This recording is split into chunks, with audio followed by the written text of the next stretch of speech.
I woke on a Tuesday morning, convinced it would be a day like any other.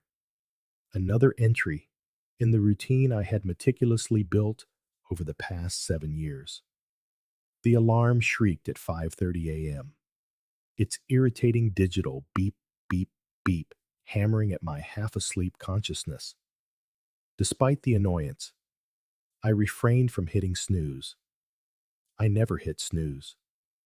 Responsibility, after all, was my guiding principle. My wife, Isabella, lay on the far side of the bed, her hair fanned out across the pillow. She remained perfectly still as I leaned over to place a quick kiss on her forehead. If she was awake, she didn't show it. I swung my legs out of bed and headed to the kitchen to make coffee, an ancestral habit that brought me comfort. The kitchen was in its usual impeccable state. Isabella was obsessive about maintaining its Instagram-worthy appearance. Sometimes, I suspected she simply wanted a pristine life so she could show it off to her friends, both online and in person. Still, I loved her. Or perhaps I had just convinced myself that I did. After coffee, I drove to the office, ready to conquer another day as a mid-level manager at a company to which I dedicated a decade of loyalty. If you had asked me then if I expected to lose my job, I would have laughed. My performance reviews were always exceptional. I consistently exceeded targets. I worked late nights. I toiled on weekends. I took on every extra project thrown my way without complaint. That was my persona, the reliable provider who never let anyone down. Little did I know that by 10 o'clock a.m., I would be walking out of that office with the very foundations of my life shattered. "Come in," he said from behind his imposing wooden desk. It was my boss, an imposing man who kept his hair slicked back and wore a permanent smirk, as if he was always anticipating your next mistake. He'd never looked quite so much like the devil himself until that morning. "Listen, we're having budget cuts, a restructuring," he sighed, steepling his fingers. "It's nothing personal. You've been an asset to this company, truly, but the board has decided to eliminate your position." I just sat there, feeling my stomach drop like a lead weight. If my life was a structure, this was the first support beam snapping in two. My identity was so deeply intertwined with being the provider, the breadwinner, the dependable husband and father, and in one fell swoop, it was all gone. "We'll offer you 3 months severance, plus extended health insurance through that period," he continued. I wish it didn't have to be this way. I wondered if he meant it, or if it was just a corporate platitude. My head felt light, disconnected from my body. I managed to nod, to sign a few papers on autopilot, and then I left. In the elevator, down to the parking garage, I remember looking at my reflection in the polished steel walls. I looked the same: blue shirt, pressed trousers, shined shoes. Yet I felt as though I'd been cast in a drama for which I'd never auditioned. I sat in my car for a full 20 minutes, not crying or punching the steering wheel, just replaying my entire existence. It was then that a strange sense of calm washed over me. I decided not to tell Isabella right away. Instead, I would do something to soften the blow. We were a team, I reminded myself. I drove to Trader Joe's and bought the ingredients for her favorite pasta dish. On a whim, I also picked up a fine bottle of red wine and a $65 bouquet of lilies and hydrangeas. A foolish expense, probably, given I'd just lost my job. But I wanted to signal to her, "Look, I'm still the man you married. I can still provide. I got home early and spent 2 hours preparing a veritable feast. A homemade tomato sauce simmered with garlic and basil, fresh noodles, and a side salad with a vinaigrette from scratch. I dug some candlesticks out of a back cupboard and set them on the table for a romantic touch.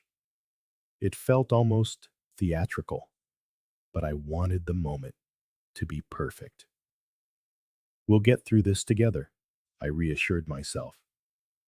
Isabella walked in at 5:30 p.m., our daughter Catalina trailing behind her. Catalina was 10, shy but clever. She had just come from her piano lesson and would usually greet me with a small wave and a half smile. This time, she just stood there, her eyes wide, sensing a tension in the air I hadn't even recognized myself. What is all this? Isabella asked, one hand on her hip. She was wearing a crisp blazer, high heels, and an elaborate manicure.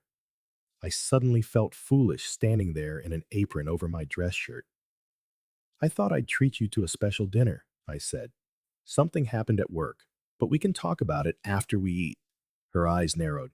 No, tell me now, she insisted. You never do something like this on a random Tuesday. Something's wrong. I tried to keep things light for Catalina's sake. We can talk about it later. No, Isabella snapped. Now. So I swallowed and told her the truth. The company had let me go, but I had a decent severance package, and I was sure I'd find something new quickly. We had savings to tide us over. We would be fine. At least, that's what I said out loud. Isabella stared at me, then at the bouquet I was still awkwardly holding, and let out a short, harsh laugh. What is this? A guilt offering from a jobless clown? The word stung. I glanced at Catalina, whose mouth was slightly agape, as if she couldn't believe her mother would speak to me that way. But Isabella wasn't finished. She snatched the flowers from my hand, marched to the kitchen sink, and threw them in. Water splashed all over the counter. My heart was pounding. You see this, Catalina? Isabella said, turning to our daughter. This is what a failure looks like. Catalina's face twisted in confusion and fear. I felt myself freeze, forcing a small smile, staying silent, partly from shock, partly because I didn't want to escalate things in front of our child. That night, Isabella unleashed a torrent of venomous blame. After Catalina went to bed, she ranted about the mortgage, about social status, about the Aspen trip she had been planning, and how humiliating it would be to tell her friends. Not once did she ask if I was okay. Eventually, I retreated to the couch, still stunned by her cruelty. Staring at the ceiling, I realized how many red flags I had ignored in the name of love. She had always been obsessed with appearances, constantly trying to impress her circle of superficial friends. Yet I had married her, had a child with her, and built a life around this woman who apparently saw me as nothing more than her personal ATM. The next morning, she left for Pilates, ignoring me as if I no longer existed.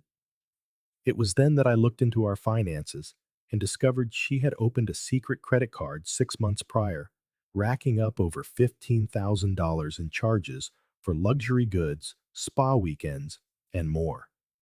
There was also a $22,000 personal loan. Where had that money gone? I could only guess. Designer bags, a Botox slush fund. The betrayal stung almost as much as losing my job. By the time she came home and started complaining on the phone to her friend Rhonda about how my unemployment was humiliating the family, my entire perception of our marriage had shifted. We weren't the partners I thought we were.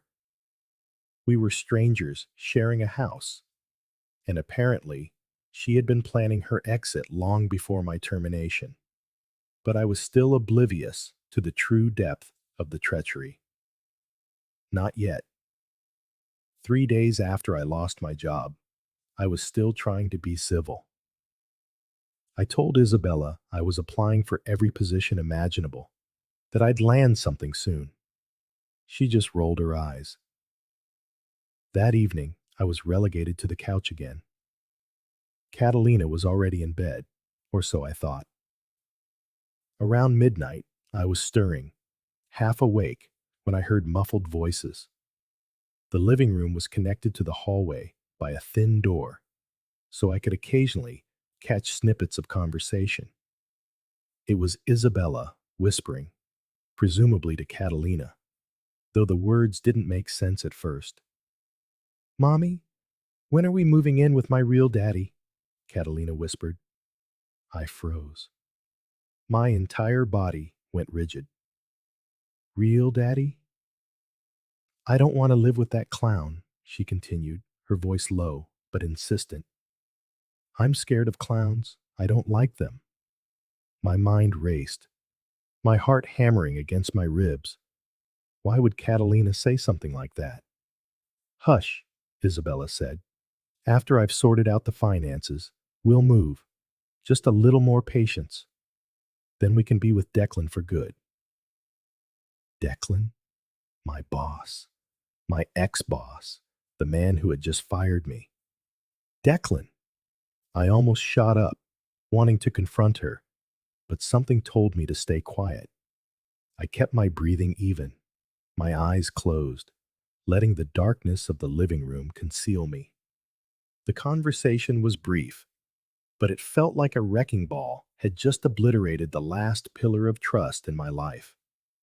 Catalina, my daughter, the girl I had raised as my own, was apparently calling Declan her real dad, and Isabella was promising they would move in with him once the finances were settled. My mouth tasted like acid. My hands were shaking, but I forced myself to remain still, to keep listening. The house fell silent. A moment later, I heard Isabella walk Catalina back to her room, then footsteps returning to the master bedroom. I could barely breathe. The sheer scale of the betrayal was so overwhelming it made me physically sick. My wife was cheating on me with my boss, and on top of that, it seemed Catalina might not even be my biological daughter.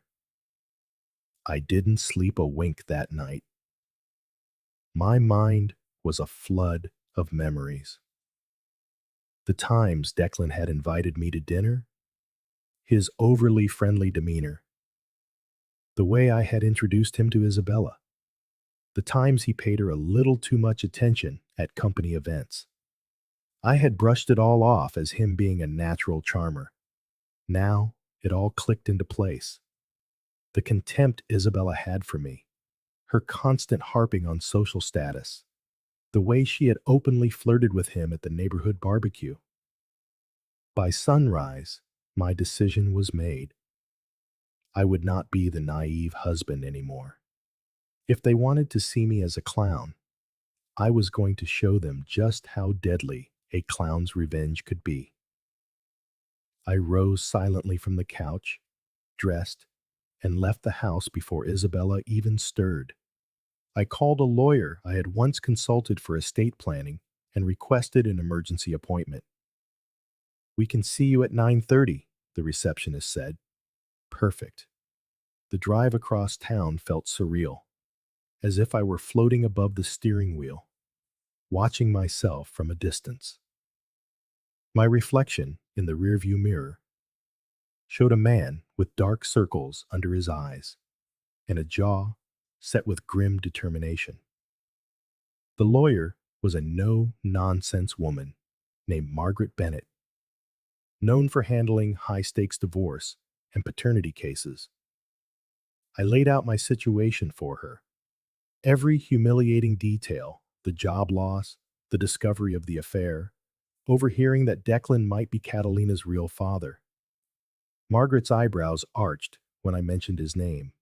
Declan Carter? She asked, tapping a legal pad with her pen. Isn't he the CEO of your company? He is, I said. I want to explore a suit for alienation of affection, paternity fraud, whatever we can throw at them. I don't care about propriety. Margaret nodded, flipping through statutes and highlighting a few passages in a thick binder. The law recognizes alienation of affection in some states, she explained. We'll need proof of a genuine affair that undermined your marriage. Since you also mentioned paternity fraud, that complicates matters further.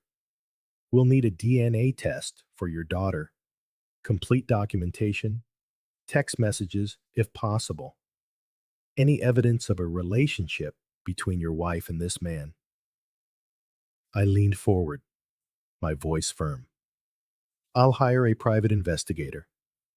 I want photographic or video evidence. She's planning to leave me as soon as the finances are in place. I heard it with my own ears. Margaret's gaze was unwavering. Then you need to move fast. Once you've gathered your evidence, we can file a lawsuit, my lawyer Margaret stated plainly. But be warned, these things can get dirty. If your wife and Declan try to drown you in legal fees, this could be a long fight. I clenched my jaw and nodded. I'm ready. I want them both to pay. She handed me a folder with forms to fill out, instructions on how to serve the divorce papers, and the procedure for a discreet paternity test. She also recommended a reputable private investigator. We parted ways after I wrote her a retainer check, and as I walked out of her office, I felt a strange sense of dark satisfaction.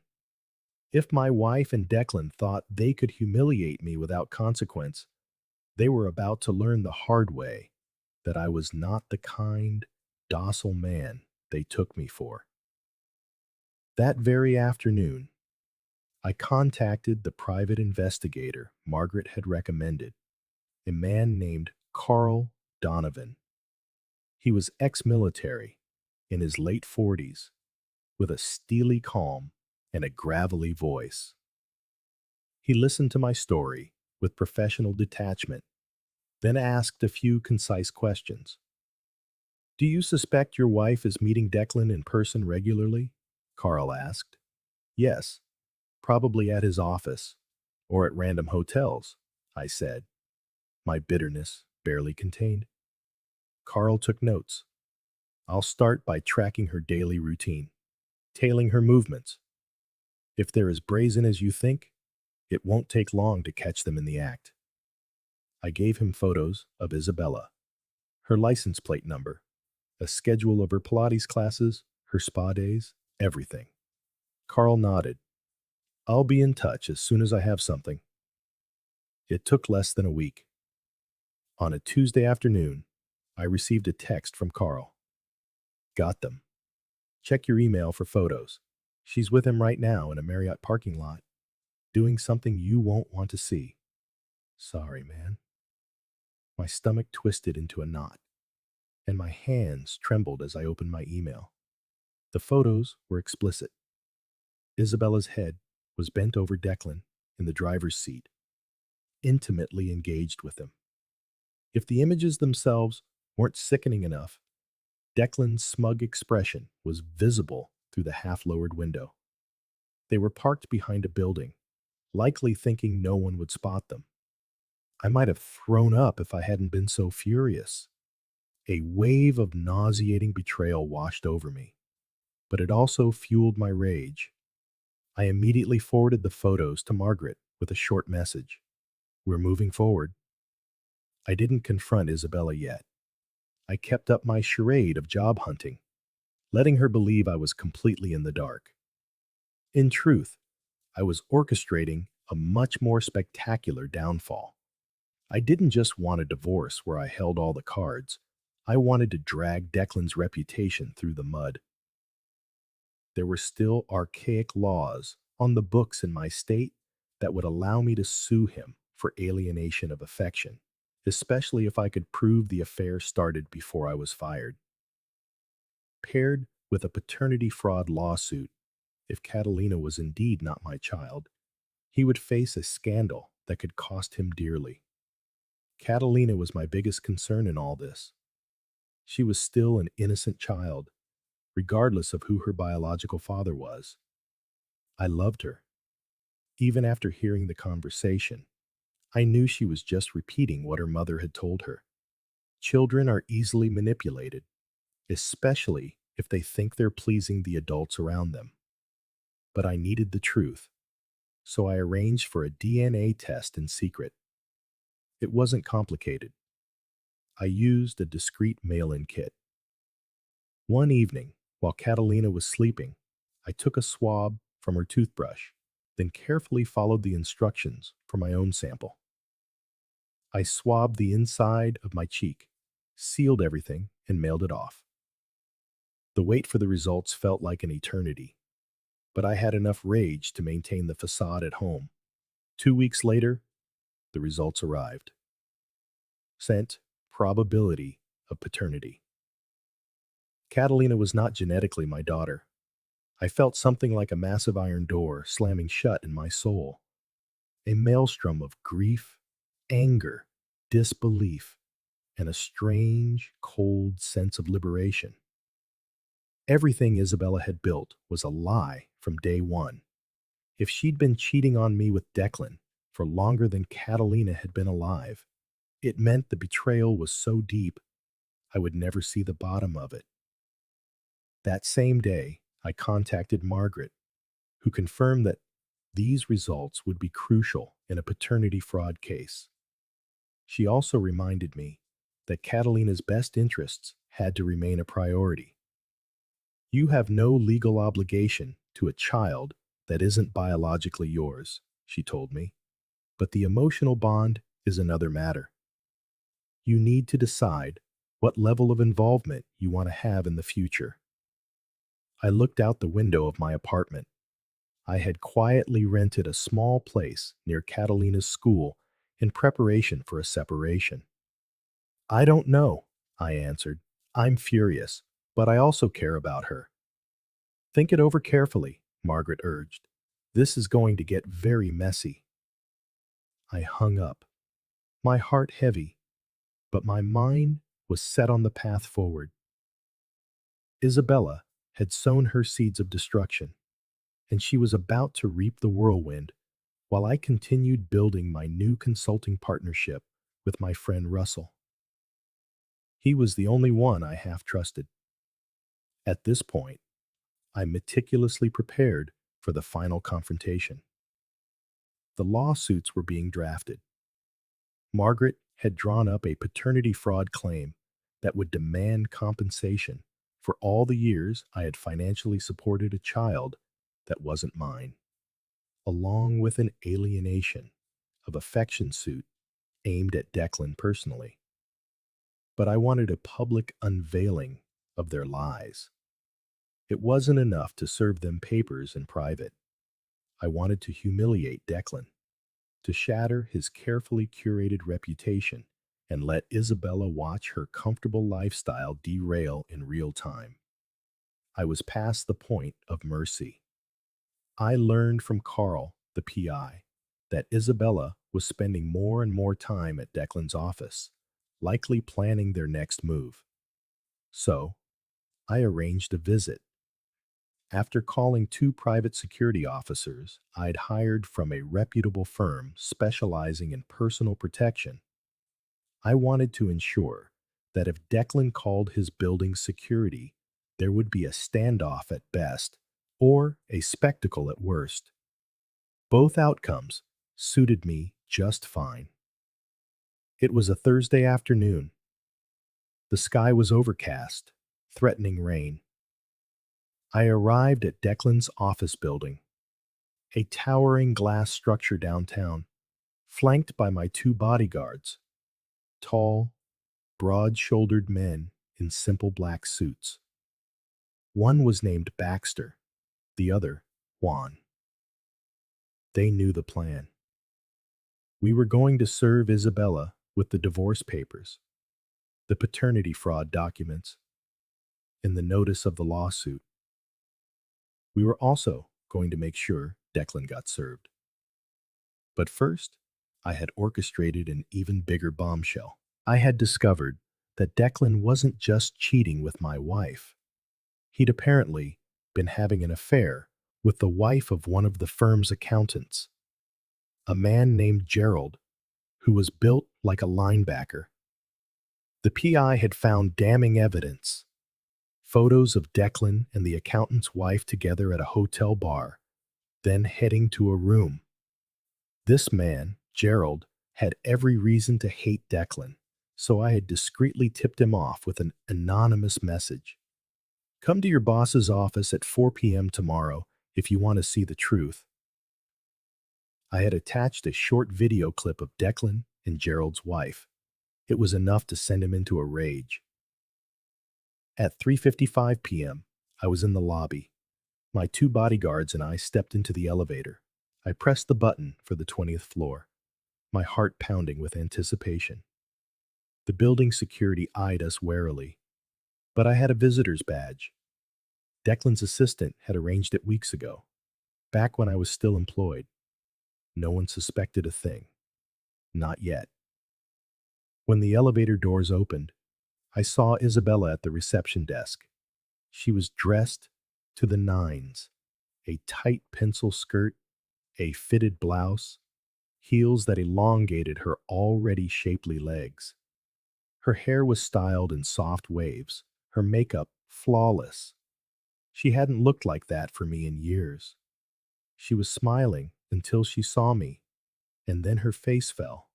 "James, what are you doing here?" she stammered, stepping away from the desk. "I came to see Declan," I said, forcing a pleasant tone. "Is he in his office?" She glanced at the two men behind me, clearly unnerved. He's in a meeting. I'll wait." The receptionist behind the desk was too intimidated by my bodyguards to say anything. A few other employees were watching from the corners of their eyes, sensing the tension. I made no effort to hide it. Just then, the accountant, Gerald, stepped out of the elevator. He was a massive man, easily 6'3", probably over 300 pounds of muscle. He strode right toward Isabella and me, his chest heaving as if he'd just run a marathon. "Where is he?" Gerald boomed. "That son of a bitch is dead."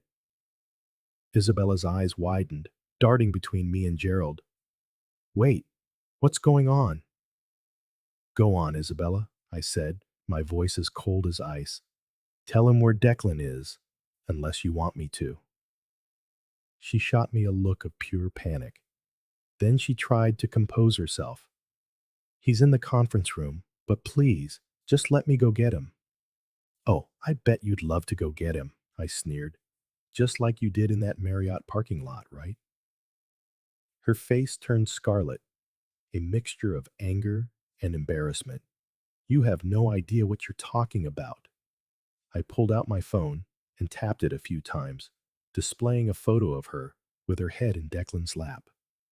She gasped, the color draining from her face. A few employees who overheard let out muffled exclamations. The receptionist's hand flew to her mouth. The tension in the lobby ratcheted up. "You think I didn't know?" I said, stepping closer so only she could hear. "I've been collecting evidence, Isabella." Before she could respond, Gerald roared and shoved past us. He stormed down the hallway toward the conference rooms, ignoring the receptionist's timid protests. Isabella tried to follow him, and I took the opportunity to walk beside her, my guards flanking me. We reached the large, glass-walled conference room. Inside sat Declan, two board members, and the company's head of HR. They all turned to watch as Gerald threw open the door so hard it bounced off the wall. "What the hell, Gerald? What is going on?" Declan was rising to his feet, confusion twisting his features. Then he saw me. His eyes flashed with something that looked like fear. "What is this?" I couldn't help the smirk that spread across my lips. We have some business to discuss, Declan. Personal business. Isabella tried to project a calm facade. Can we please take this outside and talk in private? She glanced nervously at the board members, who all looked deeply scandalized. No, I retorted, loud enough for my voice to echo in the glass-walled room. We're going to do this right here, where everyone can see. Because this man, I pointed at Declan, thought he could fire me and take my wife, ruin my life, and get away with it. Declan's face went pale. This is some kind of joke. It's no joke, I said. I have proof you've been sleeping with my wife for years. And guess what else I found out? My daughter. Catalina. Yeah. She's actually your daughter, biologically speaking. Care to deny it? I threw a sealed envelope onto the conference table. DNA results. 0% chance she's mine. The HR director let out a small gasp. One of the board members stood up, his mouth slightly agape, looking back and forth between Declan and me. The second board member whispered something to the first. His eyes wide with fury, Gerald stepped forward, pulling out his own phone. You piece of scum, he growled at Declan. This is you with my wife. He hit play on a video. It was too grainy for public porn, but it clearly showed Declan entering a hotel room with a woman who was definitely not Isabella. He's cheating on you too, Isabella, I sneered. Or did you think you were his only mistress? Isabella's eyes shot from me to Declan. How could you? She hissed at him. You said you loved me. You said we'd start a new life after I left James. Declan raised his hands, stammering. I don't know what you're talking about. You can't prove a thing. This is slander. Slander? A cold laugh escaped me. My lawyer will be very interested to hear that. In fact, I'll do you one better. Allow me to introduce these gentlemen. I say. I nodded to Baxter and Rowan, who stepped forward. In a perfectly calm voice, Baxter announced, Declan Carter, you are being served for alienation of affection, among other charges. Here are the documents. He held out a stack of legal papers to Declan, who seemed too stunned to speak. Rowan turned to Isabella. Isabella, you are being served with divorce papers and a paternity fraud lawsuit. He held out the papers, and when she didn't take them immediately, he let them drop onto the table with a heavy thud. Isabella's face twisted, and tears began to well in her eyes. James, can we please just talk about this? Talk? I shot back. Sure, let's talk. Let's talk about how you told Catalina I was an unemployed deadbeat. Let's talk about how you planned to move in with Declan once you'd siphoned enough money from our joint account. Let's talk about how you mocked me, called me worthless, and never once asked if I was okay after I was fired. I was done with you the moment you threw those flowers in the sink and called me a failure in front of our daughter. But this, now, you're dead to me. Declan found his voice. I'm calling building security, he sputtered. I gestured to Baxter and Rowan. They're with me. I doubt your building security can intimidate them, but by all means, go ahead. Declan whipped out his phone. Gerald, this is insane. Gerald, however, was faster. He grabbed Declan by the collar and slammed him against the glass wall with a resounding crack. The entire conference room shuddered. One of the board members scrambled out, presumably to find help. You ruined my marriage too, Gerald hissed through clenched teeth. Then he slapped Declan hard across the face. Declan's head snapped to the side, a bright red welt spreading across his cheek. And you fired James after sleeping with his wife. You're a piece of scum. Panicked, Declan tried to scramble away, but Gerald shoved him to the floor, landing another blow to his jaw. I could see blood at the corner of Declan's mouth. One of the board members cried out, "Stop it! Someone call security!" "I'm not done," I snarled, leaning over him. "Declan, I want you to know this is just the beginning. I will bury you in legal fees. I will destroy your reputation. I already have a new deal lined up with a competitor, and they're thrilled to hear you're about to be embroiled in a scandal." Isabella rushed forward, tears streaming. "James, don't do this. We can work this out." "Work what out?" I said, stepping back from Declan. "You've already got everything you wanted, right? Except all that money you stole from our account is half mine, and I'll fight you for every last cent. Oh, and that lavish lifestyle you love so much, that ends today." Declan spat a smear of blood onto the conference room carpet, wincing as he tried to push himself up. You, you bastard, you can't pin this all on me. You were incompetent at your job. That's why I fired you. Isabella's been complaining about you for years, saying you were worthless. A hollow laugh escaped me. You two deserve each other. But guess what? She isn't the only one you were sleeping with behind a friend's back. So maybe you deserve to be alone. Or maybe you can just keep collecting women like trophies. It won't matter when your career is torpedoed. Gerald, adrenaline still surging, snatched Declan's phone and hurled it across the room. It hit the wall and shattered amid the startled gasps of the HR director and the other board member. That, apparently, was the final straw for building security, who rushed in.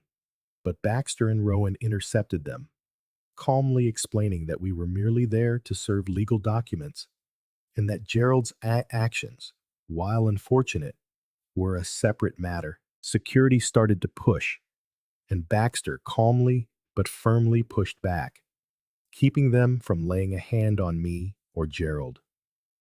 "Let's go," I finally said, motioning for Gerald to back off. He hesitated, glaring down at Declan's crumpled form on the floor. "You're lucky I don't finish you," Gerald muttered. Then he stormed out of the room, leaving a bloodied and humiliated Declan behind. The HR director looked like she was about to faint. As for Isabella, she stood in the middle of the wreckage, tears carving paths down her cheeks. She reached for me, but I sidestepped her grasp. "James?" she whispered. "We can talk. I'm sorry. Please, let me explain." "I don't want your explanations," I growled, "but I'll see you in court." I pivoted on my heel and strode out, Baxter and Rowan flanking me. When the elevator doors finally closed behind us, I let out a long breath. My heart was pounding, a storm of emotions churning inside, but I felt a strange sense of triumph. I knew the real battle would be fought in courtrooms, not this conference room, but I had desperately wanted to see the look on their faces when the truth came out. And I had. More than I could have ever hoped for. After months of a grueling legal war, I triumphed on all fronts. Declan resigned under pressure from the board, publicly disgraced by the alienation of affection suit and the revelations of multiple affairs. Isabella faced paternity fraud charges, and the court ordered her to repay me a significant sum for the years I had supported Catalina. Although Catalina was biologically Declan's, I opted for limited visitation rights to preserve our emotional bond. Gerald divorced his wife and joined me as an accountant in my new venture. When the final gavel fell, both Isabella and Declan had paid, financially and socially, for the web of lies they had spun.